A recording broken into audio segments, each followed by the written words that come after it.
একটা ব্যানার ব্যবহার করেছিল।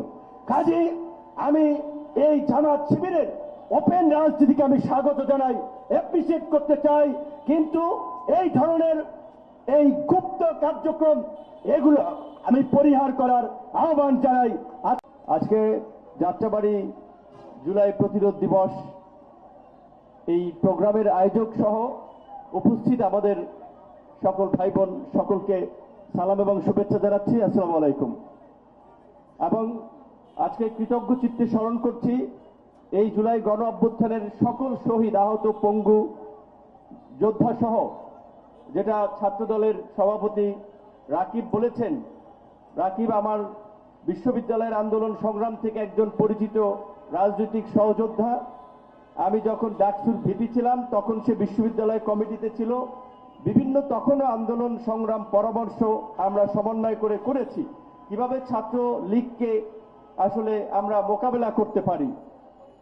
সেই থেকেই তাকে চিনি। অত্যন্ত আচার আচরণে, ব্যক্তিত্বে অত্যন্ত বিনয়ী, ডিসেন্ট মানুষ।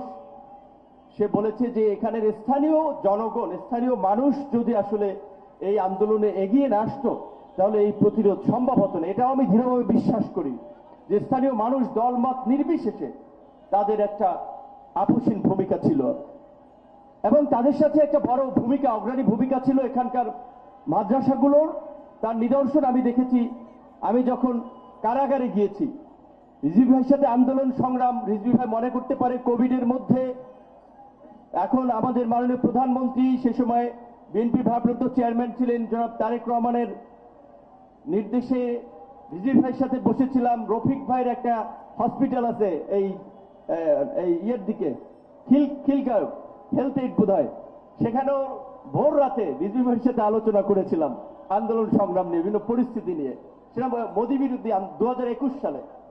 জেলখানায় এইবার যখন গ্রেপ্তার হয়েছি তখনও যে রিজভী ভাইকে আমি পেয়েছি এবং যেদিন রিজভী ভাই গ্রেপ্তার হয় আপনারা জানেন যে সেদিন বিএনপির নেতৃত্বে যে আমরা দলগুলো যুগপৎ আন্দোলন করছিলাম, সকল দলের কিন্তু সম্মিলিত কর্মসূচি ছিল, একটা গণমিছিল কর্মসূচি ছিল 19শে জুলাই শুক্রবার। আমরা সে সময় কাইয়ুম ভাই সহ তারা এই বাংলা শিল্পকলা একাডেমির এইদিকে আমাদের লোকজন পানির ট্যাঙ্কির ওখানে প্রস্তুতি নিচ্ছিল। আমরা ইসলামী ব্যাংক হসপিটাল এখান থেকে যাব, এর মধ্যেই শুনি রিজভী ভাই গ্রেপ্তার হয়েছেন এবং কারাগারে ডিবি কার্যালয়ে যে 11 দিন ছিলাম, একই রুমে ছিলাম এবং আজকের এই ঐতিহাসিক প্রোগ্রামে একই সাথে আছি। এটা একটা স্মৃতিবহুল ঘটনা।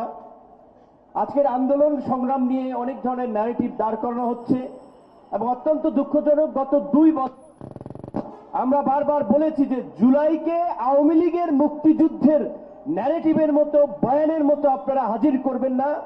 কিন্তু গত অন্তর্বর্তীকালীন সরকারের সময় আমরা দেখেছি তারা একটা গ্রুপকে পৃষ্ঠপোষকতা করেছে এবং এটা হয়তো পরবর্তী আলোচনা আসবে এবং এই আলোচনার যদি সমাধান না হয় আগামীতেও বাংলাদেশের রাজনৈতিক সংকট আছে।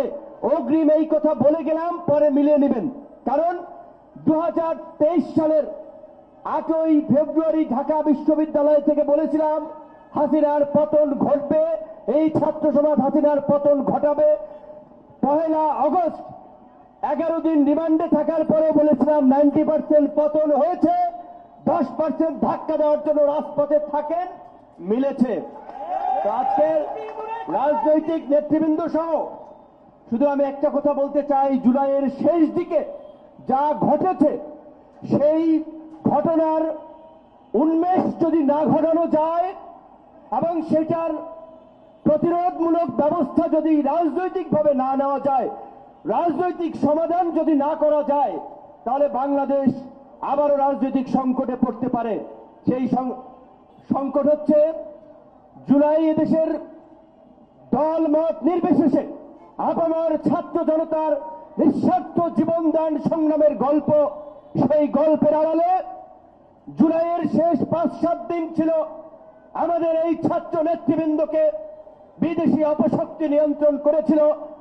কোন বিদেশি দূতাবাসের কর্মকর্তাদের বাসায় কেউ কেউ ছিলেন। তখন থেকেই আন্দোলনের পরিচিত ফেসকে নিয়ন্ত্রণ করে অন্তর্বর্তীকালীন সরকারকে নিয়ন্ত্রণ করে তাদের স্বার্থ বাস্তবায়ন করার চেষ্টা করেছিল। যেই কারণেই তখন নির্বাচন নিয়ে যখন সংকট তৈরি হয়েছে, তখন আমরা দ্রুত সময়ের মধ্যে নির্বাচনের দাবিতে সরব হয়েছিলাম। শুধু একটা কথা আমাদের একজন ছাত্র নেতা বলেছে, আমি সেটি আপনাদেরকে স্মরণ করে দিতে চাই। একটি অনির্বাচিত সরকার, একটি অন্তর্বর্তী সরকার কিভাবে নির্বাচনের আগে মার্কিন যুক্তরাষ্ট্রের সাথে সেই চুক্তি করেছিল, সেই চুক্তি ছিল দেশের স্বার্থ পরিপন্থী। আজকে অনেকে টকশো টেলিভিশনে বিএনপিকে দায়ী করার চেষ্টা করেন, সরকারকে ব্যবস্থা নেওয়ার চেষ্টা করেন। সরকার কি করবে? এই সরকার ওই চুক্তি তো করেছিল অন্তর্বর্তীকালীন সরকার, যাদেরকে আপনারা জুলাইয়ের নায়ক বলেন, হিরো বানিয়েছিলেন, তাদের সম্মতি নিয়ে পার্টি বানিয়ে দিয়েছিল, ক্ষমতায় যাওয়ারও খোয়াব দেখিয়েছিল, তাই না? আজকে বন্ধুগণ, সোশ্যাল মিডিয়াতে যদি নির্বাচনের আগে দেখেন, বিএনপির ভালো ভালো ক্যান্ডিডেট যারা জয়লাভ করেছে, সোশ্যাল মিডিয়ায় দেখবেন নির্বাচনের আগে দেখানো হয়েছে তাদের ভোট 20%, আর যারা ক্ষমতার খোয়াবে তাদের ভোট 80%। একটা আর্টিফিশিয়াল ন্যারেটিভ দাঁড় করিয়ে জনমতকে, জনগণকে বিভ্রান্ত করার চেষ্টা করেছিল। এই বিভ্রান্তকারীরা সামনেও বিভ্রান্ত হবে।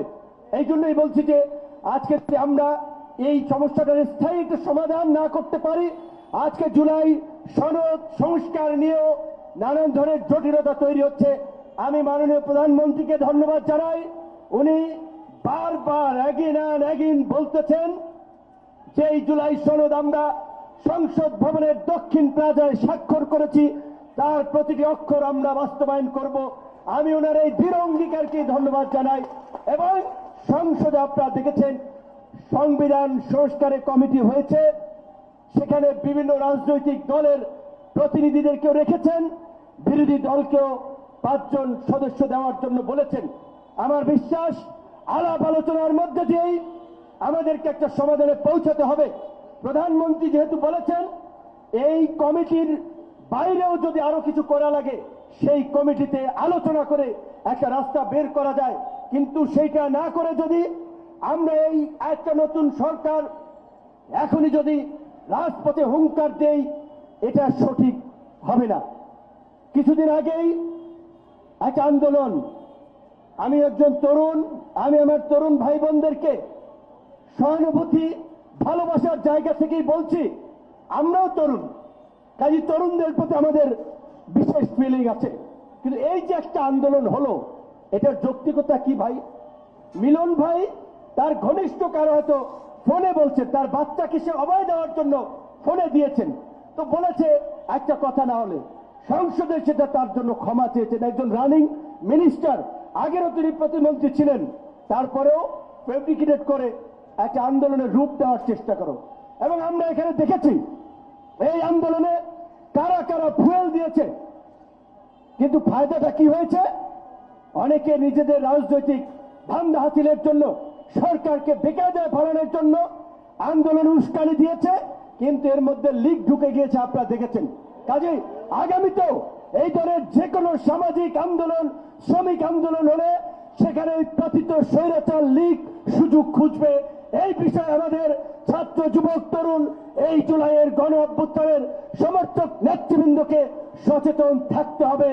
এই ফেসিবাদী শক্তি যেন কোনোভাবে কোন জায়গায় ঢুকে না যাওয়ার সুযোগ পায়। তারপর দেখেছেন ছাত্র নেতা তার কর্মীকে শাসন করেছেন, হয়তো সরিয়ে দিয়েছেন বা তাকে একটু রাগান্বিত করেছেন, ওইটা এআই দিয়ে এডিট করে দিয়েছে, গলা চেপে ধরেছেন ছাত্র দলের নেতা, সাধারণ শিক্ষার্থী।